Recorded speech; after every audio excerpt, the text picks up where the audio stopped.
Welcome to the third of my videos focusing on the role of scholars and academics in Africa's progress. On the backdrop of the crisis in West Africa, and in particular in Niger, and of course the takeover of the country by a military junta, and as we know, there is a belt across from the west coming to Sudan, where of course the reality now is that the citizens in these countries that form that belt are under military rule.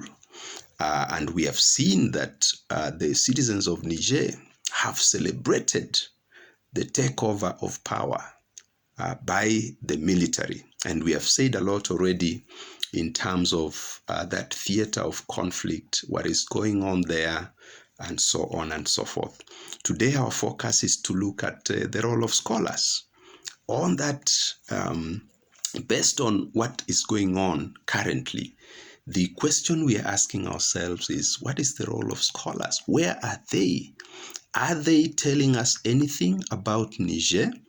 Are they telling us what is going on in Africa generally? Why is there a resurgence of military takeover of power? Has democracy failed? Of course, we know that the democracy practiced in Africa is liberal democracy. So has liberal democracy failed in Africa? So we are looking for the scholars. And so my contribution to this was to look at back to 1999, when a group of scholars met and discussed the role of the social sciences in Africa's progress. And they looked very critically at this topic. It was a multidisciplinary team made up of political scientists like Anyang' Nyong'o, philosophers like Professor Andreas Eshete, anthropologists like Achi Mafeje, economists, Dr. Thandika Mkandawire, Danny Nabudere, who is a lawyer, well known, and so on. So these are the scholars. That was the multidisciplinary team that met way back in 1999 to discuss the role of academics and scholars in social change in Africa. And they adopted a very critical approach in looking internally, because it was a self reflection. So now we're going to look at Danny Nabudere. His contribution is titled Law, the Social Sciences, and the Crisis of Relevance. Remember, scholarship is not just about knowledge, it's also about social change and social progress.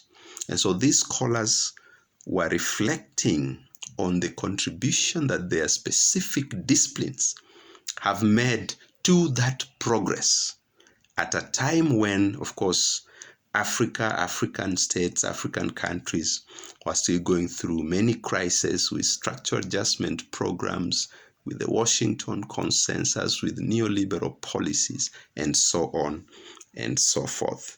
Now, I want to focus on one thing that Achi, I beg your pardon, but Danny Nabudere talked about. Of course, we know that law, if you apply a deconstructivist view of the discipline of law and the practice of law, there are always a lot of issues there, even the way our lawyers are trained and so on and so forth, in terms of being agents of social change. There are huge challenges with that discipline. All right, so let's see what Danny Nabudere said. I'll just pick a few things. Of Of course, my aim is just to let you know that there's this literature, and maybe there's need for scholars to come back again and talk to us as citizens in our specific countries, but also in Africa. Help us to decipher, deconstruct what is going on, and tell us how we can move forward with the aim of making sure that African people get out of all these negative circumstances that they have been pushed into by the global political economy and the corruption of their leaders. All right, so let's look at Mafeje. Mafeje made this very interesting point, because I'm an activist, and he advocated for local groups as the best hope to construct democracy and the future in Africa. And he did present a thoroughly negative view of the African state, and actually called for its dismantlement. And there are a number of scholars who have actually talked about this, about winding up the African state and so on. Of course, it might look defeatist, but I think when you place things in their proper perspective within the global political economy, you can understand why some scholars are so thoroughly frustrated with the governance of the African continent.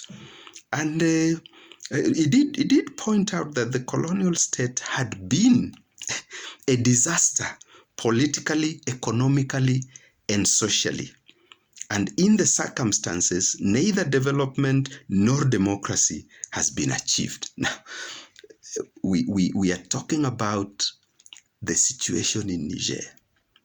Doesn't this speak exactly to that situation?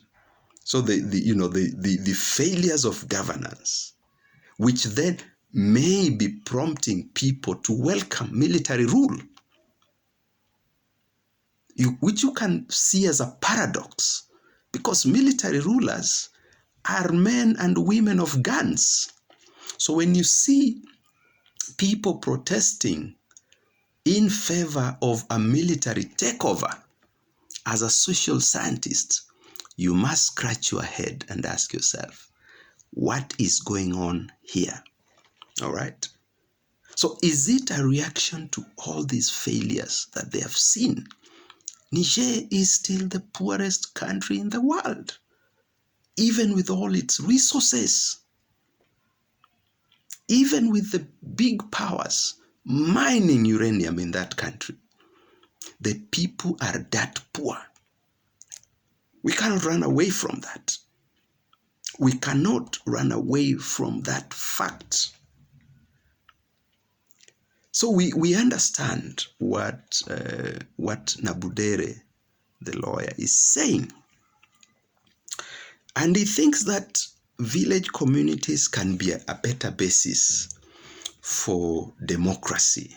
So, because we talk about participatory democracy and so on. But if you have not empowered the bottom, these villages, so that they become the basis for democracy, then what happens? And democracy should not just be seen as democracy in its minimalist sense. Democracy must be about my children being happily going to school, being fed, satisfied, and myself being able to take care of my responsibilities. So we must also start questioning the basis for liberal democracy. Shouldn't we start thinking of other forms of democracy, which will also mean that there's a lot of focus on how we manage our resources, so that we don't just continue with the thievery that goes on in African countries by the elite, and there is no real development. The purchasing power of citizens doesn't change year in, year out. This is what I wanted to bring out from Nabudere's contribution as I go on with this series. Remember, Here, our motto is to encourage everybody to read, and especially our young people in this era of Netflix and Facebook and TikTok. It will always be a challenge to get our young people to go back to books. And I'm trying here from my small family library to contribute to making that happen. Remember, there is no life without books. Thank you, and see you in my next video.